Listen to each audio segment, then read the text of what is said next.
أكيد بيجيلك إحساس أنا فاشل، أنا مبعرفش أعمل حاجة. طب أنت تعرف إن أكبر النجاحات بدأت من الفشل؟ أيوة زي ما سمعت. الفشل مش نهاية، بالعكس، الفشل هو بداية طريقك. تعال شوف إزاي ممكن تحول فشلك لفرصة لاكتشاف نفسك وتحقيق أهدافك. في ناس كتير بيخافوا من الفشل، بيفتكروا إنه نهاية الطريق، بس الحقيقة الفشل جزء من أي نجاح. لو ما فشلتش عمرك ما هتتعلم. ازاي؟ تعالوا نشوف. لما بتفشل بتتعلم وبتكتشف غلطاتك. كل فشل هو درس ليك، بس المهم انك ما تستسلمش، لان كل تجربة فشل بتقربك اكتر للنجاح اللي عايز تحققه. طب انا ليه لازم اصلا اتعامل مع الفشل بايجابية؟ والاهم، ليه لازم اتخطى الفشل بسرعة وافكر في الخطوة اللي بعد الفشل هتكون ايه؟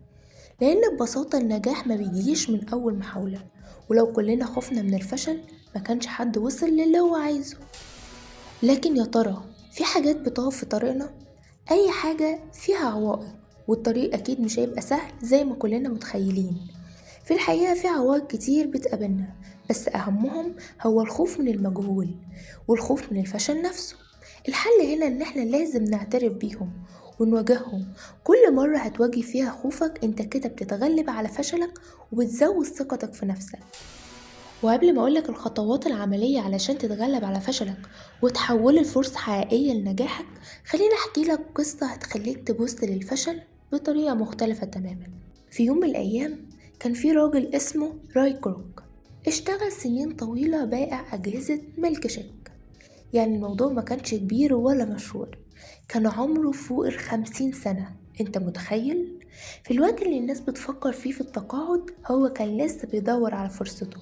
وفي مرة شاف مطعم صغير في كاليفورنيا اسمه ماكدونالدز بيبيع برجر بسرعة ونظام ما كانش حد شافه قبل كده. قال لنفسه دي الفكرة اللي بدور عليها، وراح لأصحاب المطعم وعرض عليهم يوسع المشروع ويخليه سلسلة عالمية. لكن الطريق ما كانش سهل خالص، فشل في المحاولات وخسر فلوس واتقال عليه مجنون. بس الراجل ده ما استسلمش، فضل يتعلم ويجرب ويطور الفكرة كل مرة. في الآخر قدر يحول فكرة بسيطة لمطعم واحد، بعدها لسلسلة ماكدونالدز اللي بنشوفها النهاردة في كل دولة في العالم. انت متخيل؟ فشل بعد فشل بعد فشل، بس ما استسلمش. اللي كان ممكن يكون نهاية بالنسبة لأي حد كان بالنسبة ليه بداية النجاح الحقيقي. أنا بقولك الحكاية دي دلوقتي علشان أأكد لك إن أنت عمرك ما كنت متأخر ولا هتكون متأخر، ولا فشلك دليل إنك مش هتنجح. الفشل مجرد اختيار، بيشوف مين اللي هيفضل مكمل لحد ما يوصل. طب دي كانت حكاية راي كروك. انت بالنسبة لك ايه؟ ايه الفشل اللي ممكن يكون بدايتك وكمان بداية لنجاح قوي وحقيقي فعلا؟ دلوقتي بقى خليني أقولك، لو حابب تتغلب على الفشل وتحوله لفرصة حقيقية، في 3 خطوات رئيسية ومهمين جدا لازم تطبقهم في حياتك، وخليني أشرحهم لك خطوة بخطوة ونمشي الرحلة سوا. أول خطوة إنك تتقبل الفشل كجزء طبيعي من الحياة. الحل هنا إنك لو فشلت في حاجة ما تفتكرش إنك أقل من غيرك أو إنك مش قادر. ببساطة اتقبل إنك بشر وإن كلنا بنغلط عادي. الفشل مش هو العائق، العائق هو إنك ما تتعلمش من فشلك. الخطوة التانية إنك تتعلم من كل تجربة. بعد أي فشل اسأل نفسك بصراحة، إيه اللي عملته كان صح وإيه اللي ما كانش صح.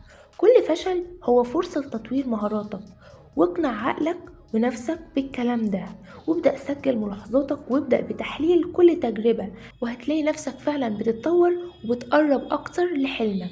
الخطوة الثالثة والأخيرة ودي أهم خطوة وهي الاستمرار. بعد الفشل كلنا بنحس بالإحباط، لكن سر النجاح إنك تكمل وتواصل اللي انت بتعمله. حاول مرة واتنين وتلاتة وعشرة. احنا مش بننجح من أول مرة، لكن مع كل محاولة بنقرب أكتر من الهدف. خلينا نديك مثال بسيط. لو مثلا بدأت مشروعك الخاص بس فشلت في البداية، بدل ما تقعد تبكي وتفكر في اللي فات، حدد السبب. ابدأ فكر مع نفسك، هل كانت خطة التسويق مش كافية؟ طب هل المنتج اللي كنت بقدمه كان محتاج يتطور أكتر؟ طب هل أنا محتاج مهارات إضافية علشان أقدر أدير المشروع ده؟ بعد ما تحدد السبب، ابدأ طور استراتيجيتك وخد خطوة وابدأ من جديد. انت كده مش بس بتتغلب على الفشل، انت بتبدأ تكتسب خبرة حقيقية بتخليك أفضل مع كل خطوة بتاخدها. والأهم إنك تفتكر دايما الفشل مش نهاية الطريق، كل فشل هو فرصة جديدة لنجاح أكبر. اتعلم من كل خطوة وامشي في طريقك بثقة، النجاح في انتظارك وانت قادر عليه لدام مؤمن بنفسك. في النهاية ما تنساش تستمتع بحياتك، الوحش قبل الحلو، لأنها أجمل أيام العمر وهتتمنى ترجع تاني. واكتب لنا في التعليقات تجربتك مع الفشل وإيه خطوتك الجاية بعد الفيديو ده.